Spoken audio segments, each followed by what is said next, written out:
ये अवध किशोर झा जी, आप कल पटना गए हुए थे, आप लोग आंदोलन करने के लिए, लेकिन ऐसा देखा जा रहा था कि आप पर जो है पुलिस की बर्बरता कार्रवाई की गई। क्या कुछ कहेंगे इसको लेकर के? देखिए, वैसे तो सरकार पूर्ण रूपेण जो है असफल सरकार अभी बिहार में चल रही है।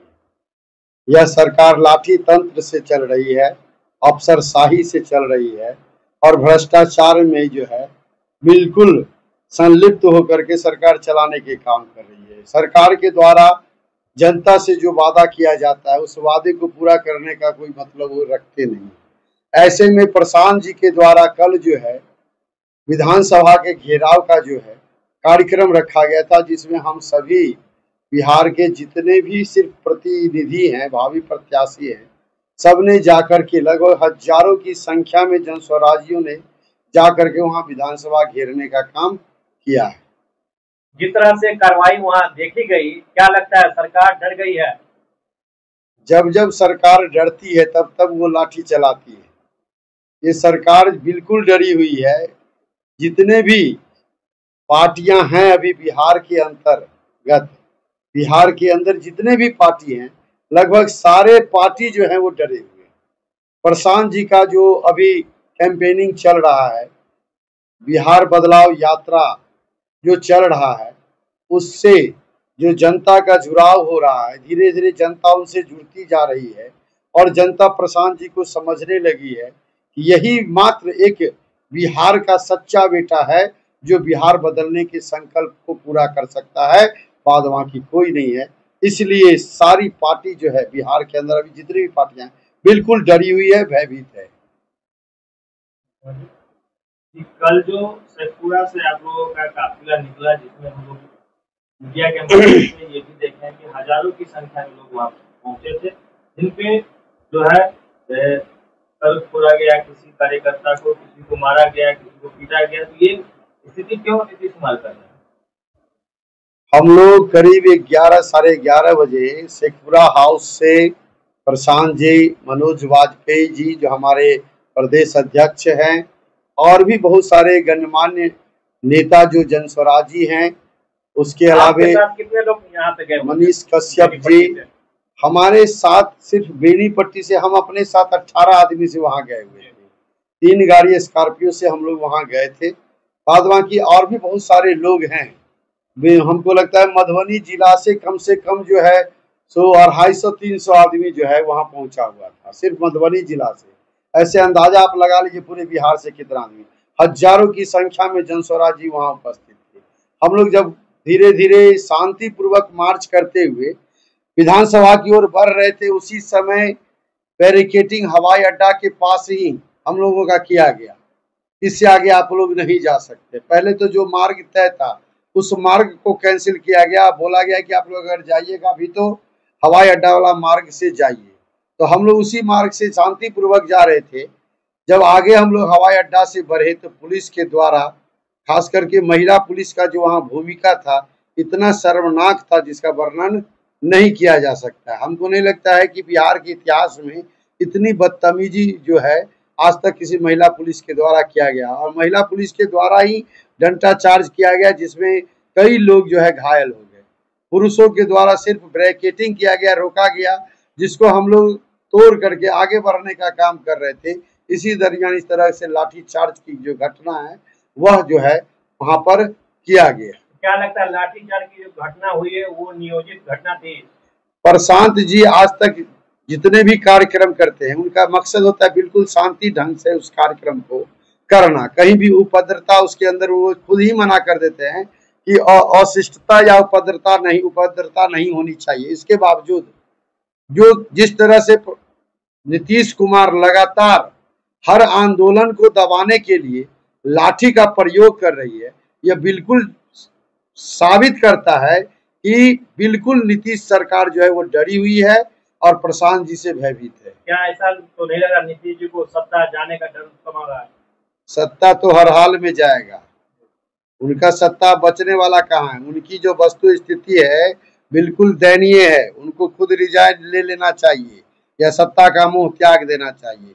लेकिन कुछ लोग ऐसे होते हैं जिनका एक पैर केले के छिलके पर और एक पैर कब्र में रहता है, तब भी वो जो है सत्ता का मोह नहीं छोड़ पाते हैं। वैसे ही व्यक्ति में से ये नीतीश कुमार हैं, जिनको सत्ता का मोह और कुर्सी का मोह जो नहीं हट रहा है। आप देख रहे होंगे बिहार की घटनाओं में आज तक के इतिहास में या पूरे हिंदुस्तान की घटना आप ले लीजिए, जितने बार नीतीश कुमार जो पलटी मारे हैं इधर से उधर, उतना आज तक कोई मुख्यमंत्री पलटी नहीं मारा होगा। इसलिए इसको लोग पलटू बाबा भी कहते हैं, कुर्सी कुमार भी कहते हैं, और हम तो इनको पेंडुलम बाबा के नाम से भी पुकारते हैं।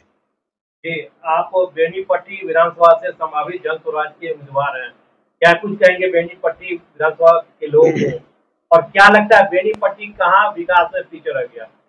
आज भी हम यहाँ से बैठे बैठे, जबकि हम कहीं गए नहीं हैं, वीडियो सर से बात करके, बीपीआरओ से बात करके और डीएम साहब के पोर्टल पर जो दिए हैं पानी की मांग करके, अभी बर्री और बिशनपुर में जहाँ पानी की हाहाकार मची हुई है वहाँ पानी भेजने का काम किया, पानी के टैंकर को भेजे हैं, 4-4 टैंकर हम वहाँ भेजने का काम किए हैं। इस तरह की स्थिति पानी का भी सबसे जो मूल समस्या अभी बेनीपट्टी और मधुबनी जिला में व्याप्त है, उसका निदान होना चाहिए, जो बिल्कुल यहाँ नहीं है। और किसी जनप्रतिनिधि को इससे मतलब भी नहीं है। जनता, हम जब बिशनपुर पहुंचे तो वहाँ की महिला जो बुजुर्ग सब थी, उनके द्वारा बोला गया कि हम लोग आज 10 दिन से स्नान नहीं किए हैं, पीने के लिए तक पानी नहीं मिलता है, एक नल जल चल रहा है, हम लोग को टोटी नहीं लगा कर दिया गया है, नल नहीं लगा, वहां से पानी ढो करके हम लोग लाते हैं तो जैसे तैसे पानी पीते हैं। ये स्थिति जो है पूरे बेनीपट्टी विधानसभा में लगभग बनी हुई है। दूसरी बात, जितना भी आरडब्ल्यूडी का सड़क है, आप किसी पंचायत में चले जाइए, कहीं भी सड़क सही नहीं है। यह विभाग जितना घोटाला कर रहा है उतना घोटालेबाज हमको लगता है बिहार सरकार का कोई दूसरा विभाग नहीं है। इसलिए ऐसे ऐसे विभागों को या तो बंद कर देना चाहिए या इस पर कड़ी निगरानी रखने की जरूरत है। दूसरी बात, पंचायत के साथ भी अभी नीतीश सरकार जो है बिल्कुल जो है, मतलब क्या कहते हैं, दुश्मनी वाला व्यवहार जो है, द्वेषपूर्ण व्यवहार जो है वो कर रहे हैं।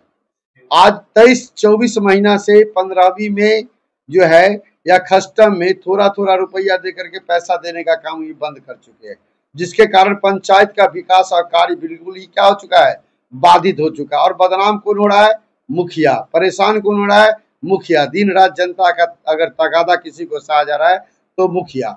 इसलिए हम समस्त बेनीपट्टी के जनता से निवेदन और आग्रह करेंगे कि इस बार बाहरी भगाओ और बेनीपट्टी के बेटा को ही बेनीपट्टी का विधायक बनाओ, तभी जाकर के जल मूल से जो समस्याएं हैं वो सारी समस्याओं का समाधान हो सकता है। क्या जिस तरह से जल संकट की अभी समस्या है, सूखाग्रस्त हो रहा है, वर्तमान जो प्रतिनिधि है वो नजर आ रहे हैं क्षेत्र में? एक भी प्रतिनिधि कहीं नजर नहीं आ रहे हैं, कोई भी जनता का सुधि नहीं लेता। वैसे भी बीजेपी का कैडर का जितने भी नेता हैं, चाहे वो किसी भी विधानसभा का हो, वो 5 साल में इलेक्शन के बाद ही बरसाती मेढक की तरह उछल कर आगे आते हैं, बाद बाकी 5 साल वो फिर नजर नहीं आते। क्या लगता है अवध किशोर झा जी इस बार ऐसे जनप्रतिनिधि को धूल चटाएंगे चुनाव में? बिल्कुल मजबूती के साथ हम अपना दावेदारी रखे हैं और जनता का आशीर्वाद और प्यार मिल गया तो धूल चटाने का काम हम जरूर। वो खास करके बेनीपट्टी विधानसभा के लोग ये वीडियो देख रहे हैं, उन्हें जन स्वराज से जुड़ने के लिए क्या संदेश देंगे? समस्त बेनीपट्टी विधानसभा के जनता से मैं हाथ जोड़कर निवेदन और विनती करता हूं कि आजादी से लेकर अभी तक बेनीपट्टी का कोई बेटा बेनीपट्टी बनने का साहस नहीं किया था। पहली बार मैं अवध किशोर झा ढंगा पंचायत का मुखिया यह कोशिश कर रहा हूं कि इस बार बेनीपट्टी का बेटा ही जन स्वराज से बेनीपट्टी का विधायक बने। इसलिए आप सभी से चाहता हूं कि अपना पूरा सहमति, पूरा समर्थन और पूरा आशीर्वाद दे करके एक बार कम से कम बेनीपट्टी के बेटा को बेनीपट्टी विधायक बना करके विधानसभा भेजने का काम करें। फिर आपको पता चलेगा कि दर्द सीने में तभी होती है जब उससे कोई अपना जुड़ा होता है। चलिए, बहुत बहुत धन्यवाद।